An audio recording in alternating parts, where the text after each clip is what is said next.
Hi friends, it is Ben again. This is a video for the assignment you'll be doing in class on the 9th of May.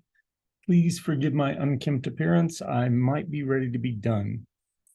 So let's take a look at what we're doing today.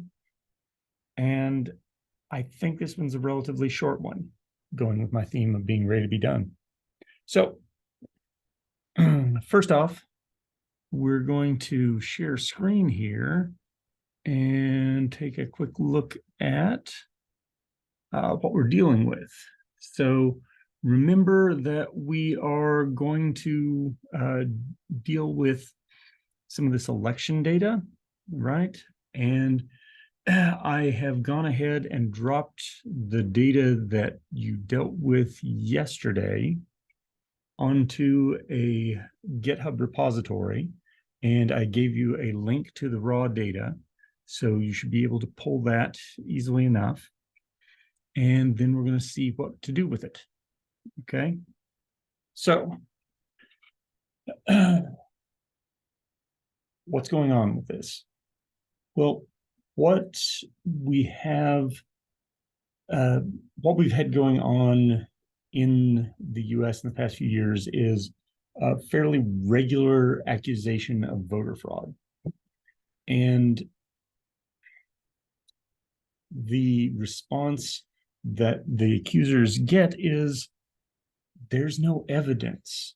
And the problem is, and I think this may be purposeful on some people's parts,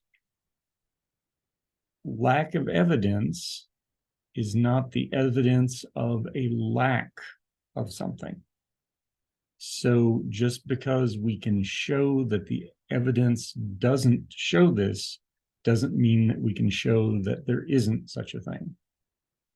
And I've had friends who honest to goodness said to me, well, where do you draw the line of how much voter fraud that you tolerate? And the actual evidence is that it's maybe a 1 in 1,000, maybe a 1 in 10,000 difference that it's making. And the response I actually gave to that guy involved a lot of yelling because we also differed on certain other issues where he was very willing to tolerate a few people dying rather than have restrictions on him. So, so what we're looking at is what they mean when they say that we have evidence or don't have evidence here. Okay. And with regard to this, I'm going to share with you this little bit here, right? So this is a webpage referred to or is discussing something called Benford's Law, okay? And I'm not going to go read this to you. There's a link to it, but it's, oh, ha, ha, ha. I just realized it says fraud detection and it's spelled fraud wrong. That's funny. Okay. So Benford's Law is an observation that came from a really odd place. People who do astronomy have to do a lot of calculations with very large numbers. And before the advent of calculators, you had to do those by looking up something called a logarithm in some tables. And the person who discovered this, whose name was not Benford, in fact, the person's name was, I don't know if they're going to actually say it here. This was an astronomer named Newcomb, who just noticed that his book of logarithms had more wear at the front than it did at the back. That sounds kind of weird, but over 10 years of looking up numbers in a book over and over again, you actually will see wear and tear on it. And he was noticing that the front pages were wearing out. So in any case, then a physicist in I think the 1920s or something, stumbled across the same fact, and he pulled a bunch of actual naturally occurring data and discovered that he was always seeing this sort of a distribution. And the thing that we see is that the leading digit to a number, which cannot be zero unless the number itself is zero. That's going to come up later. But these distributions that we have, I can't grab just one number. The distributions that we have tend to run in this sort of distribution here. About 30% of all natural data shows up to start with a 1. About 20%, what is it, 17.6% starting with a 2, and so forth. Now, the way these are actually calculated is that they're taking the log base 10 of 1 plus 1 divided by the digit itself. How on earth would anybody ever come up with that? I don't know. But it occurs. So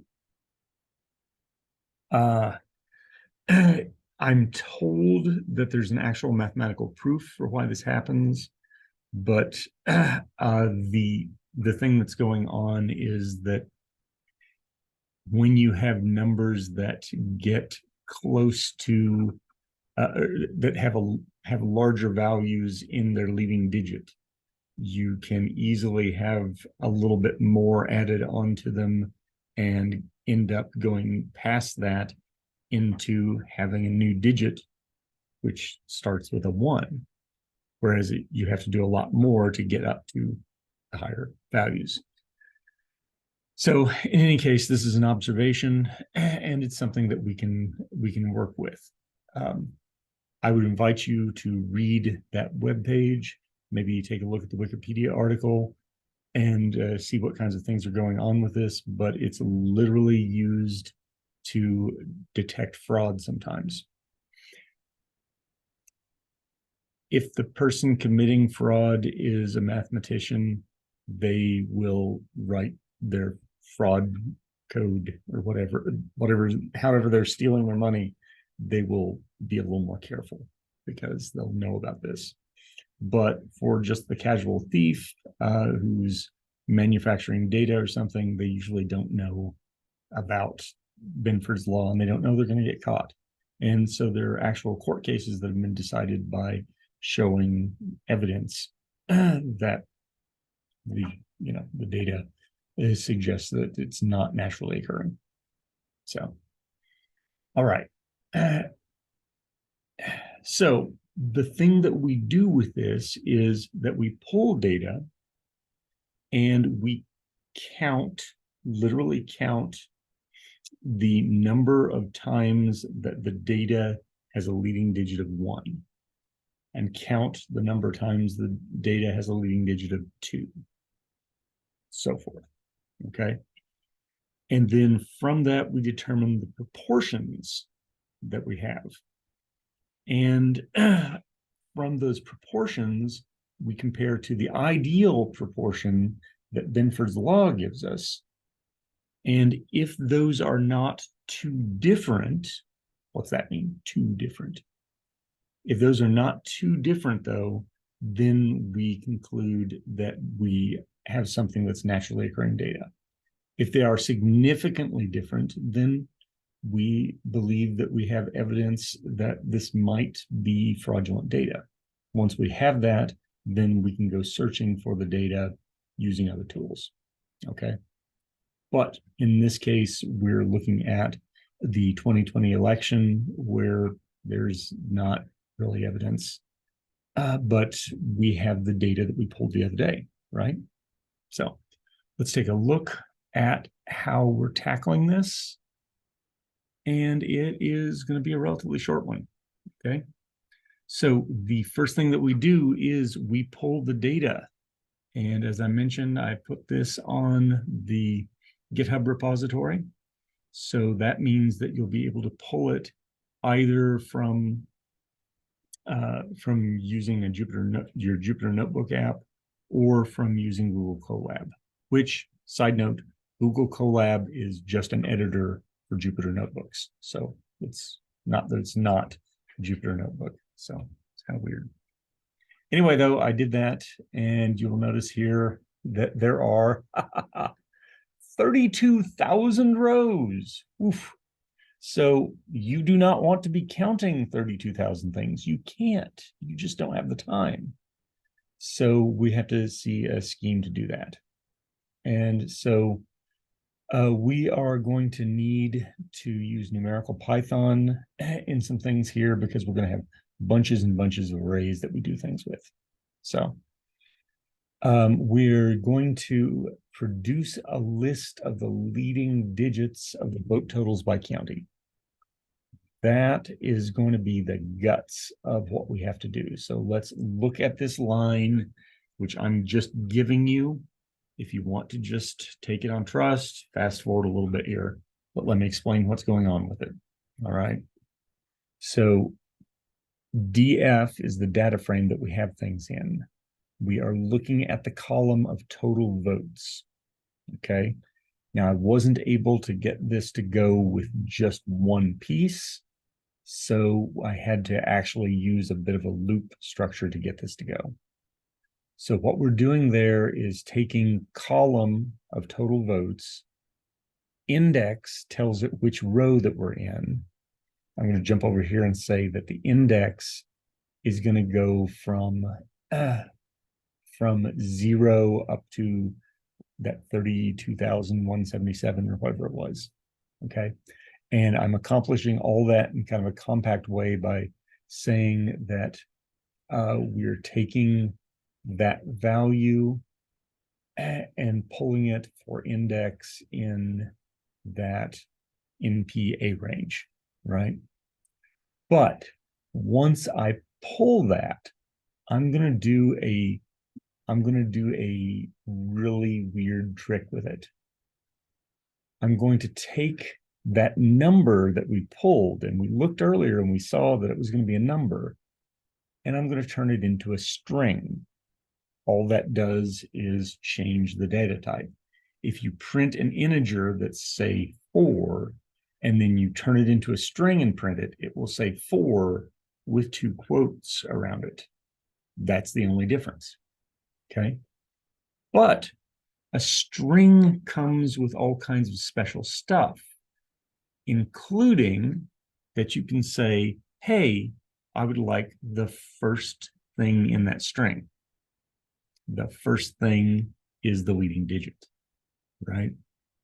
So we have produced a string and we have pulled its leading digit, and now we have a number, and we're going to turn that back into an integer.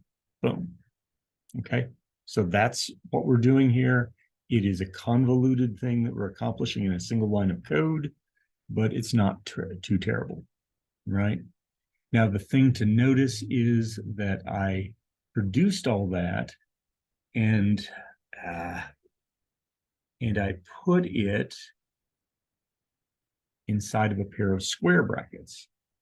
If you have done a little bit of mathematics and you've seen set builder notation, this weirdly is like set builder notation.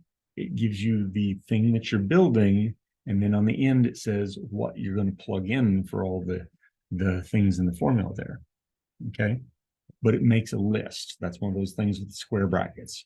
If you'll recall, I told you all at some point that I don't quite get the real difference between a list and an array, but lists are mutable in that you can make them longer and shorter, and arrays are immutable. You can't make them longer and shorter.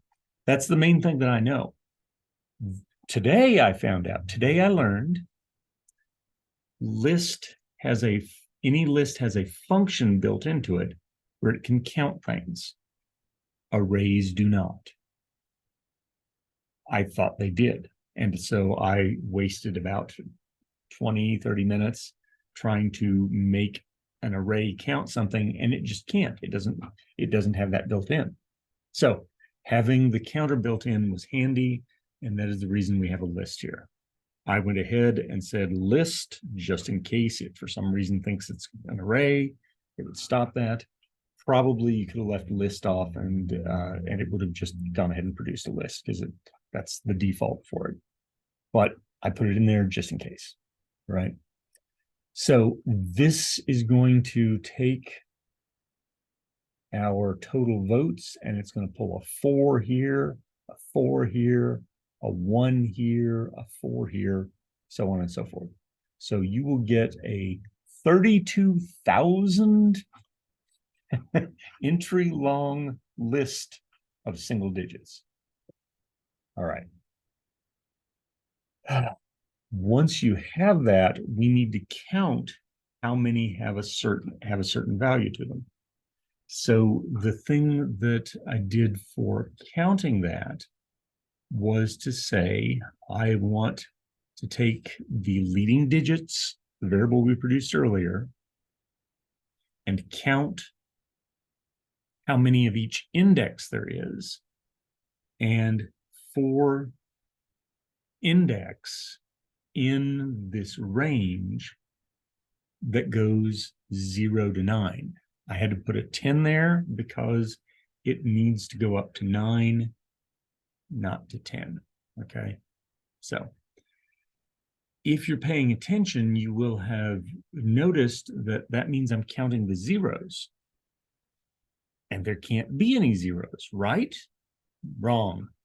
There were plenty of instances where somebody didn't get any votes in a certain county. Kanye West was running, and he probably, I don't know where he wouldn't have gotten votes at, but I'm sure there were some places he didn't get votes.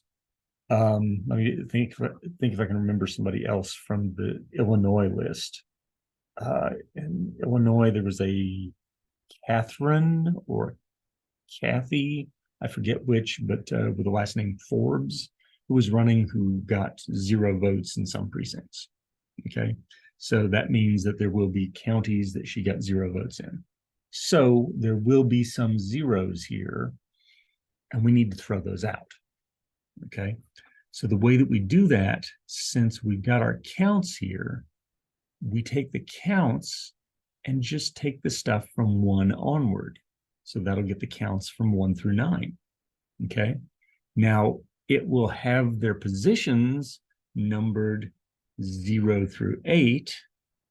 There's no way to get around that unless you want to build a data frame and have the indices or something, but that's just too much. All right. So our observed are going to be the counts where we cut out the zeros. And then I went ahead and said, print the observed values here. And so we had 8,600, 4,900, 3,300, blah, blah, blah, so on and so forth. And looking at them, they look kind of like Benford's law, but I can't be really sure, but I can see that here to here, it was about half, and here to here, it was about, I don't know, 2/3 or something, 3/4. But it seemed like it was getting smaller as it went along. And that's what Benford's law says for us. So with regard to this, I went ahead and said, how many did we have in total? Okay. And so that was just summing up the ones that were observed, leaving out the zeros. And so we have 27,000 and something. So out of those 32,000 or 32,000 entries, about 5,000 of them were zeros. Okay, so lots of counties where there were some people not getting any votes. All right, then what we do with that is to get the proportions here. The proportions, we're just taking the observed, which remember are in a list. We're going to turn them into an array. Okay, and then we're going to divide them by n. The reason we want to put them in an array first is that the NumPy arrays allow you to do all kinds of arithmetic stuff with them. Lists do not. So that's one of the tricky bits here. You've got to use the right data structure. So I told it to go ahead and print those. And then on a side note, just to check, I checked the sum of them. The reason I want to check the sum is if we have taken those things that are the observations and divided by the total number, that means the proportions altogether ought to add up to 1. If they don't, then we messed up. So we need to check that just to make sure, okay?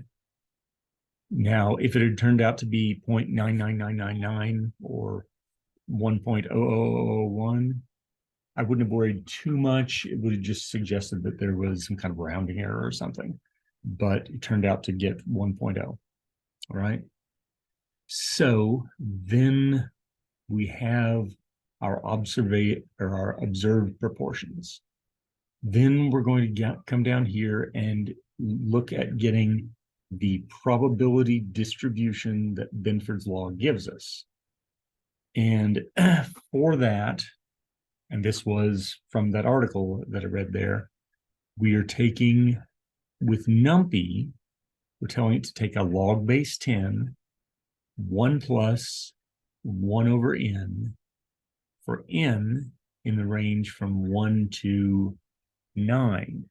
It won't do the 10 because of the way those things work, okay? And I told it to print those out, and I also had it to print the sum. Because this is a probability distribution, the probability distribution should sum up to 1, and it did.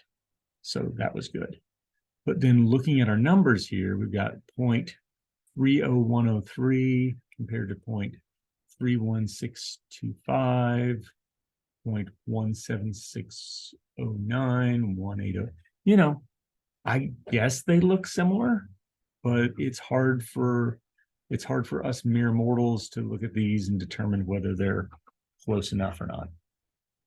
So in order to try to figure that out, I went ahead and told it to print out the difference between them. And when I printed out the difference between them, some of them are positive, some of them are negative, but they're all pretty close to 0, right? And then I said, hey, go ahead and print out the sum of those. Some of them are negative, some of them are positive. Maybe they cancel out, and it's just this random fluctuation. This is what we refer to as residual plotting, okay?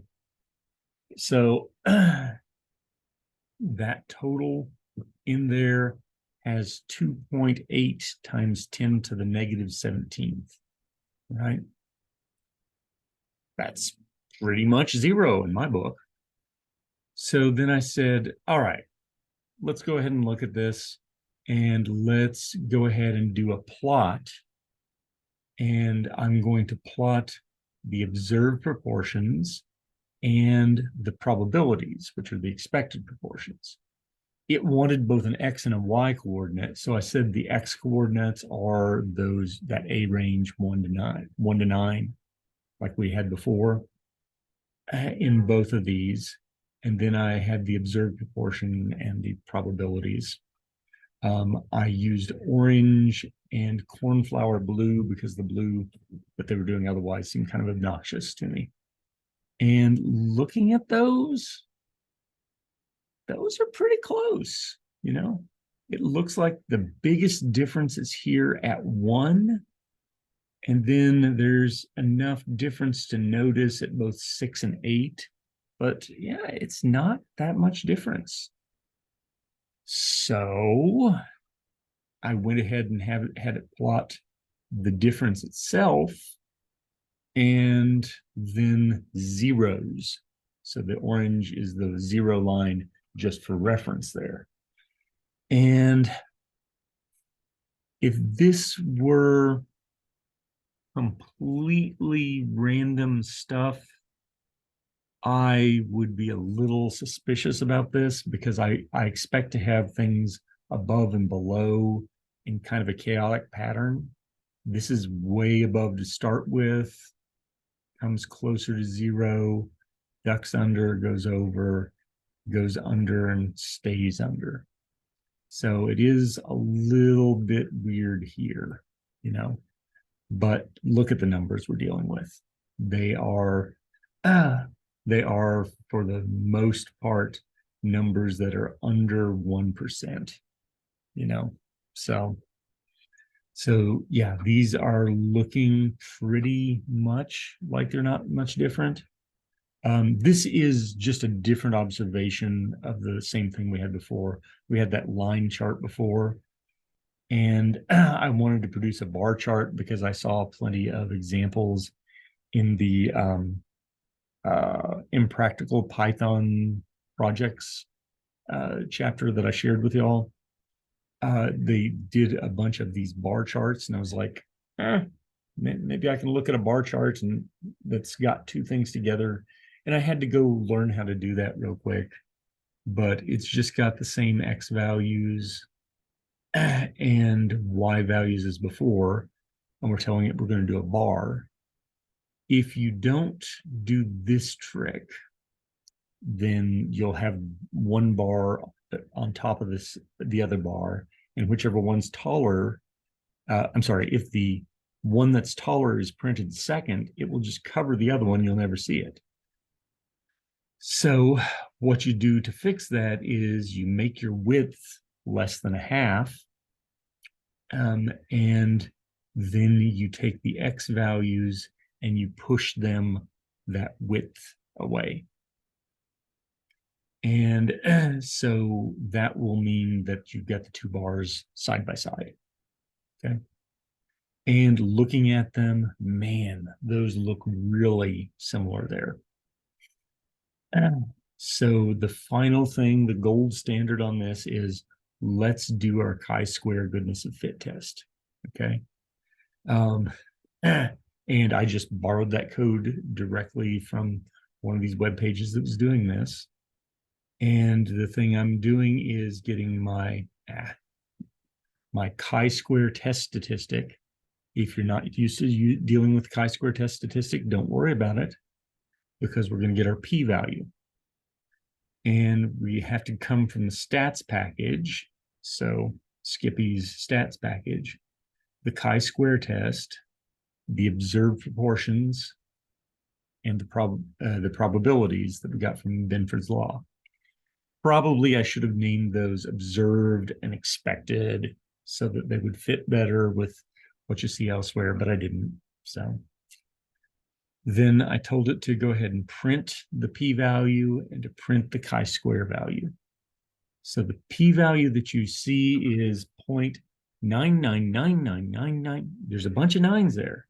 It's practically 1. What's it got to do for you to have strong evidence of fraud? It has to be less than 0.05.